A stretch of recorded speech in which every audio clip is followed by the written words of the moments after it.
Ever find yourself, I don't know, maybe just settling in, ready for a little peace and quiet, and wham, right out of nowhere it hits you. Oh, yeah. That sound, the sound of jackhammers and, well, basically the sound of the universe rearranging itself right outside your window. It's like the universe decided to start a 6-story construction project right outside your window, right when you were about to finally relax. Exactly. And that's kind of what happened to the writer of this article, wanted to see what we thought. They're looking to the Stoics for a little help in, well, tuning out the noise, both literally and figuratively. Interesting.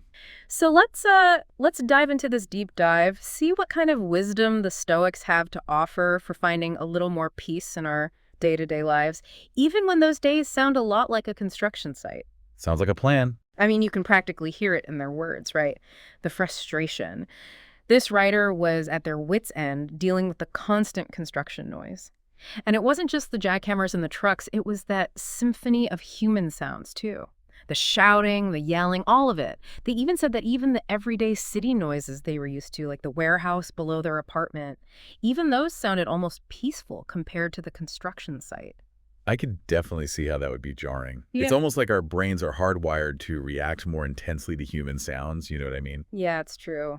Like, think about it from an evolutionary standpoint.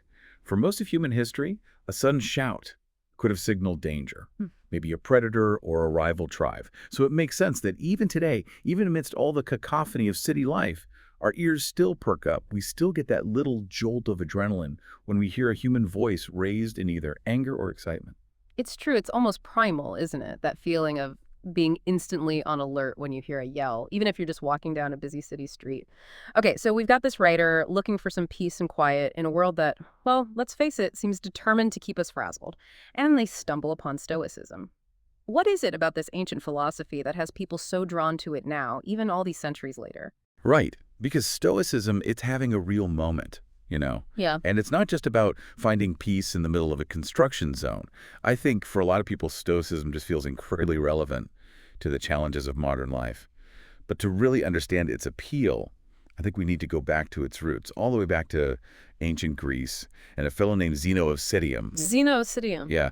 He started teaching around 300 BC. Yeah. And his ideas, well, let's just say they really took hold. I mean, we're talking about a philosophy that's been around for centuries. Centuries. It's incredible to think that something from that long ago is still so relevant today. It really is. And I think it speaks to just how timeless the wisdom at its core really is. Absolutely. Take someone like Epictetus, for instance. Went from being enslaved to becoming a renowned philosopher. Or Marcus Aurelius. Can you imagine a Roman emperor juggling the pressures of an empire and still finding time to jot down your philosophical musings? It's amazing. Right. And their stories really speak to the idea that no matter how different our lives might seem on the surface, we're all dealing with those same fundamental human experiences, aren't we? The stress, the relationships, searching for meaning in it all.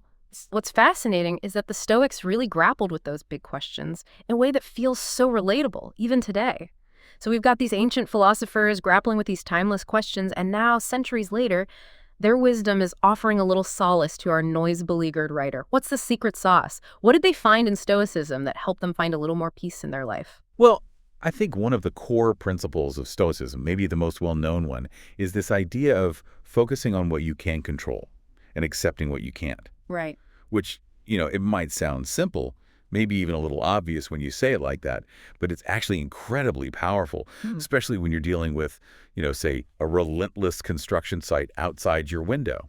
It's like they say, you can't always control the music life plays for you, but you can choose whether or not to dance. Exactly. Or in this case, maybe choose whether to let the jackhammer solo ruin your whole groove. There you go. Yeah. That's the key, right? It's about perspective, really. It's about shifting your perspective, focusing that energy, your own energy, on your response rather than trying to, will the noise to stop. Right. Which makes me think of another point the writer made. They were talking about using these Stoic principles to deal with the noise, but they also mentioned that their satisfaction with life score went up after they participated in this online program called Stoic Week. Oh, yeah. Is that something you're familiar with? I am. Yeah, it's a fantastic program, actually. Yeah. A great example of how even just dipping your toes into some of these ancient practices can have a real impact on your well-being.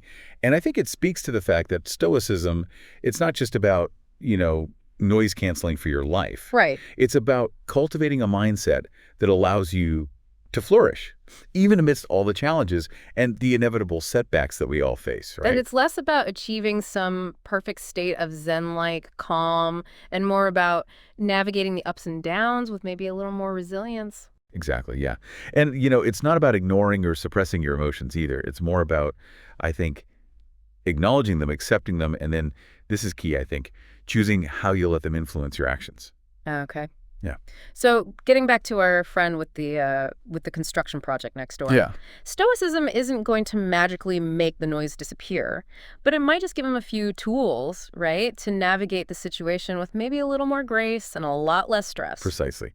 Now, are you ready for a Stoic practice that might seem a little counterintuitive at first?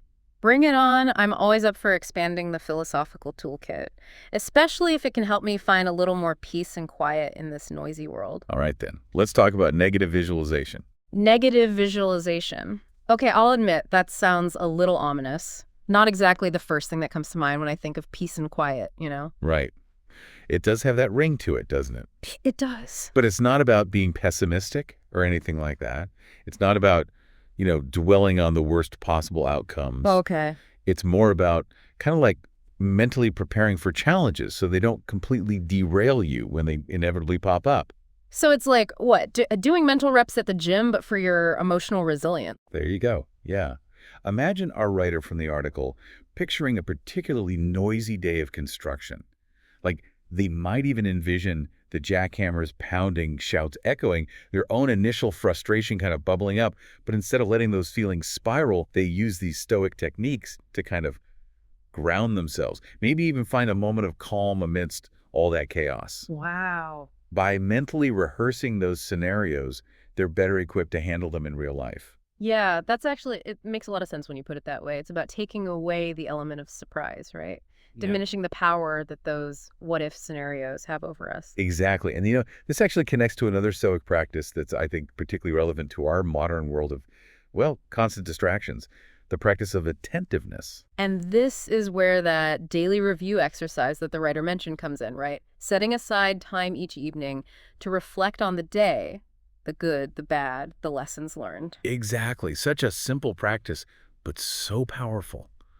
You see, for the Stoics, attentiveness, it wasn't just about being more present in the moment. It was also about cultivating this really keen awareness of your thoughts, your emotions, your reactions to the world around you.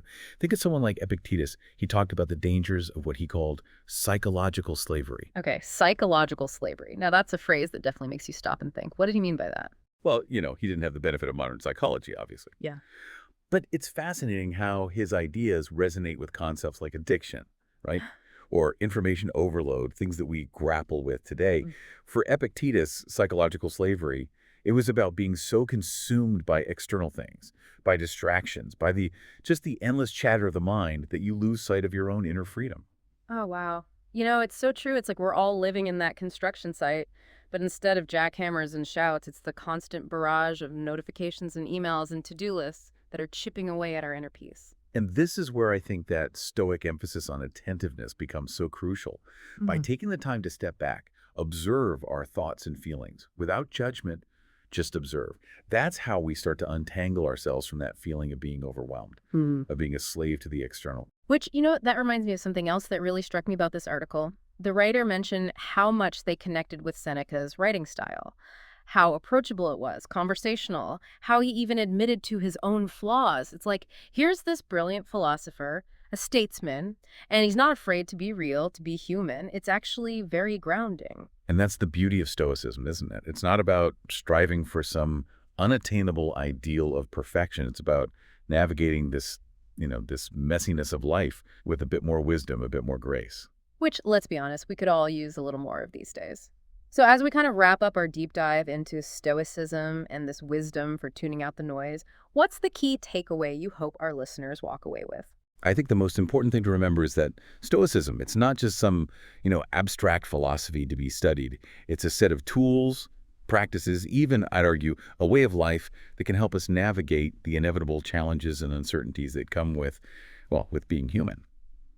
And whether your own, metaphorical construction site is a noisy neighbor, a stressful job, or just the constant demands of modern life, you have the power to choose how you respond. Beautifully said. So, to our listeners out there, next time you're feeling overwhelmed by the noise, take a deep breath, remember those Stoic practices we've talked about, and know that you've got this. It's been a pleasure diving into this topic with you. Until next time, keep exploring, keep questioning, and keep seeking those nuggets of wisdom that make life a little richer, a little more meaningful, and maybe even a little bit quieter.